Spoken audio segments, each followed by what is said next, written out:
নিয়ে আসা হবে। হাত্তা ইযা জাউহা ফুতিহাত আবওয়াবুহা, যেই না জাহান্নামের সামনে আসছে, আপনার একটা স্মার্টফোন আছে, ওইটার আপনি প্যাটার্ন লক দিতে পারেন, ওইটার আপনি পাসওয়ার্ড লক দিতে পারেন, কিন্তু আরেক ধরনের লক আছে, আপনার চোখ দিয়া আপনার মুখের সামনে ধরলেই ফেস লকের কারণে আপনার মোবাইলে কিচ্ছু করা লাগে না, আপনার অটোমেটিক মোবাইল অন হয়ে যায়। আছে না নাই?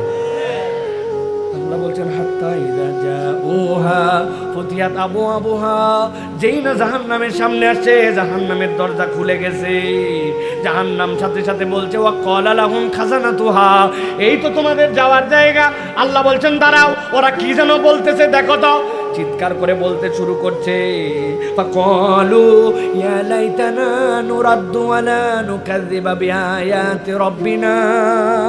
এই আল্লাহ, জাহান্নামের সামনে হাজির হয়ে গেছি, কিন্তু আমাদের বড় আফসোস। কেন তোমাদের আফসোস? নুরাদ্দু, যদি একবার আমরা দুনিয়ায় ফেরত যেতে পারতাম। কেন দুনিয়ায় ফেরত যেতে চাও? তুমি তো দুনিয়ার থেকে আসছো।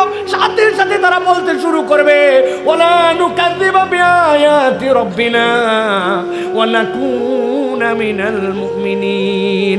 আল্লাহ এমনি এমনি দুনিয়ায় যেতে চায় না, একবার যদি দুনিয়ায় ফেরত যায়, তোমার কাছে ওয়াদা করতেছে আল্লাহ, দুনিয়ায় আমরা তোমার অনেক আয়াত অস্বীকার করছি, আবার অনেক আয়াত মানছি, এবার দুনিয়ায় গেলে তোমার একটা আয়াত অস্বীকার করব না। ওয়া নাকুনা মিনাল মুমিনিন, আমরা আল্লাহ পাক্কা পাক্কা ঈমানদার হয়ে আসব।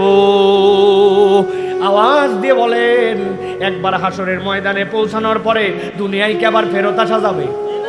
ফেরত আসা যাবে? তাহলে আসতে চাই কেন? অপরাধ নম্বর 1, আল্লাহ তোমার কোনো আয়াত অস্বীকার করতাম না। এখানে যারা আমরা বসে আছি, আমরা কি আল্লাহর কোনো আয়াত অস্বীকার করি? আমরা কি আল্লাহর কোনো আয়াত অস্বীকার করে? আমরা কি আল্লাহর কোনো আয়াত অস্বীকার করে?